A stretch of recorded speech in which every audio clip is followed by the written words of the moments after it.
Hello, I'm Dr. Chul Hyoung Park from Aju University School of Medicine, South Korea. First of all, it's a really great honor for me to win this award, so thank you very much to all Odyssey collaborators. I'm currently working as a full-time PhD student in Professor Ray Eung Park's laboratory. Uh, yeah, so we are leading CDM in South Korea, and I'm going to talk to you about Radiology Common Data Model, R-CDM, which standardizes medical image data. And we use this in multi-institutional collaborative research. As you all know, current OHDM standardizes structured medical data. However, unstructured data such as medical image data is difficult to be used for multi-institutional collaborative research. Therefore, R-CDM has been developed to standardize the terminology and structure of medical image data. Me, Professor Chan, and Ray Eung Park developed R-CDM and built R-CDM databases at multiple hospitals in South Korea. We have already published a thesis about R-CDM and won the grand prize at the Best Medical Informatics Conference in South Korea. Yeah, it is actually working in Korea. Yeah. In this study, optical coherence tomography data, OCT data, was standardized. OCT calculates various features about retinal thickness by scanning internal structure of the eyeball. You can see the OCT data on the right side, and various values regarding retinal thickness are recorded in the data. Previous studies have shown significant relationship between age, hypertension, type 2 DM, vitamin D deficiency, and retinal thickness by using OCT data. However, all of the studies investigated a small number of patients in a single medical institution due to the data acquisition issues. In this study, a multi-institutional collaborative research was conducted by standardizing OCT data. Therefore, we did three major things in this study. Firstly, we developed R-CDM, and secondly, we constructed standardized OCT databases in several hospitals. And thirdly, we analyzed retinal thickness, which is recorded in the standardized OCT databases. OCT data were collected from Aju University School of Medicine and Seoul National University Bundang Hospital. Both of them are tertiary hospitals in South Korea. OCT data from Aju University School of Medicine was taken from January 2013 to April 2022, and OCT data from Seoul National University Bundang Hospital was taken from July 2006 to August 2019. OCT data collected from both institutions was standardized in the form of R-CDM. As you can see below, R-CDM consists of two tables. First one is radiology occurrence table, and second one is radiology image table. For information about the image, such as CDM ID of the patients, date the image was taken, type of the image, and the file path of the image is loaded into the database. In this study, retinal thickness was compared between patients with chronic disease and those without chronic disease. The patients who have been taking the hypertensive drug continuously for more than 10 years and had no diabetes, no retinal thickness were included in the hypertension cohort. Diabetes cohort was also designed in this way. In hypertension and DM cohorts, patients exited the cohort when they stopped taking the drug. Finally, patients with normal blood pressure and no diabetes, no hypertension, no retinal diseases were included in the control cohort. The previously defined hypertension, diabetes, and control cohorts can easily be constructed by using the Atlas platform, which is shown blue in the image. R-CDM was used to extract the OCT data taken from the cohorts. The age and gender of the cohorts were matched through 1 to 2 propensity score matching method. And finally, it is necessary to extract retinal thickness values from OCT data by using the OCR technique. Python's easy OCR package and a machine learning OCR model developed by Seoul National University Bundang Hospital were used. Over 730,000 OCT data was standardized in the form of R-CDM. In this study, red and green colored OCT data was used for the analysis. Red colored OCT data contains central macular thickness, and green colored OCT data contains the retinal nerve fiber layer, RNFO thickness. They are different parts of retina. Among the 4 box plots, the 2 box plots located on the left are comparing retinal thickness between the hypertension cohort and the control cohort. RNFO thickness and central macular thickness from hypertension cohort were significantly lower than those of the control cohort.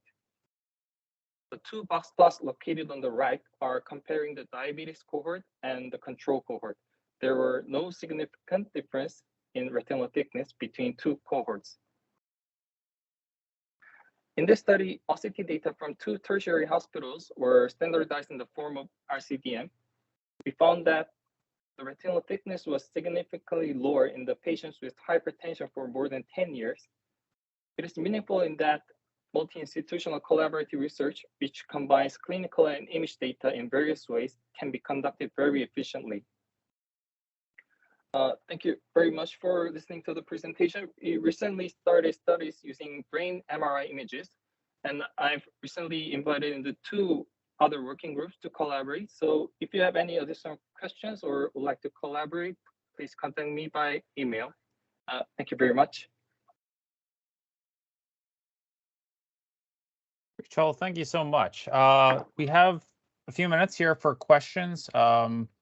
So if anybody has any, please raise your hands, and let's do a few minutes of Q&A before we let Chul go to sleep. Patrick. Chul, thank you so much for your presentation. One of the things I was really interested in learning more about was what you see as the right strategy for us to develop out standards for different types of imaging. You did a great job of showing one example here in terms of the ophthalmic radiation, and you just mentioned like brain imaging. Do you think that the right solution is for us to identify and prioritize specific types of images that we want to work through, kind of like one disease area at a time? Or do you think that the R-CDM that you have developed should just broadly be able to just work at scale for all the different types of images that we might be interested in? Thank you very much, Patrick. That's a really important question in this R-CDM study. And I ultimately hope to cover the broad medical image, variety of medical image, as you said, but right now it is really hard to cover all kinds of images. So as for the first step, I am considering a single part of medical image and continuously making it broader. So yeah, if many collaborators can help us to enhance this study, yeah. That makes totally sense. Agree with you. Yeah, I mean, that makes sense. I think the data structure you've created looks like it could work quite nicely more broadly, but it makes sense that for each clinical question, we need to make sure that we're able to extract the right elements. So that seems like a very good strategy. Thank you very much. Okay, we have a question from Swarp. Hi, everybody. Thanks so much for the opportunity to check in here with you all. Just to introduce myself, I'm a glaucoma specialist at the Bascom Palmer Eye Institute in Miami, Florida. Chul, really interesting stuff. I tuned in specifically to kind of hear your talk, so really enjoyed it. I think another member posed this question as well, but how did you handle the fact that you're using different OCT platforms with the Heidelberg and the Zeiss? So those values are quite different between the two of them. The way they collect data is different as well. So I kind of wanted to get a little bit more information as to how you handled that, and what was the breakdown in terms of the ratio of the two different platforms?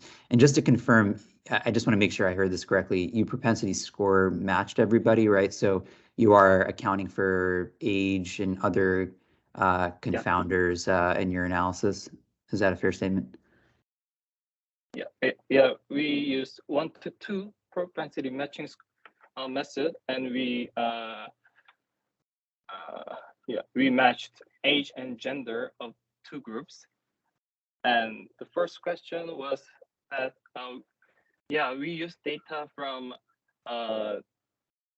the DICE manufacturer and Heidelberg manufacturer. As you can see from this picture, this is the OCT results sheet from Heidelberg manufacturer. And the question was, how did I extract the features from 2 manufacturers? Or it's more so the fact that if you were to scan the same patient with the 2 different platforms, you would get different values. They're not equivalent, because the method in which the actual methodology of the scan is different between the 2. So that's one thing. And before I forget, the other question I wanted to ask is, how did you handle data from 2 eyes of the same patient? Because there's obviously going to be some degree of a relationship between the 2 eyes. So did you choose 1 eye per patient, or were both eyes per patient put in the model? As we are running out of time, I didn't mention about the information just you asked. We choose the left eye of the patients, and you're right. ZEISS manufacturer and Heidelberg device is kind of different, and the feature is a little bit different, but we can match, we can deal with it. But all of the Aju University School of Medicine was taken from ZEISS device, and all of the Seoul National University result was taken from Heidelberg device. And the feature is kind of a little bit different, but we have to manage that. I think that's a good point. So your analysis within an institution, though, would be consistent. So if you're making relative comparisons within an institution, those should be appropriate, even though the absolute measure that's happening across the institutions may be different. Yeah, I think that's a great point. I think if you were to do a sub-analysis, as was just mentioned, by site, and you were to look at your normals and diseased patients, you, as was said, you might have a nice ability to not worry about platform confounding. You'd be able to distinguish between the 2. But and then I do think, just a thought, I don't know if you eliminated patients with diabetic retinopathy, but that might be the reason why maybe you don't see a significance with your diabetic eyes. It might be interesting to look at whether, because those patients will have artificially thickened, or not necessarily artificially, but pathologically thickened tissue as well due to edema. So I'm not sure what your inclusion criteria were, but that's something you could consider as well. Yeah, you're right. We excluded all diabetic retinopathy. Actually, we excluded all kinds of retinopathy. So, if we include diabetic retinopathy, the thickness will increase, I think. So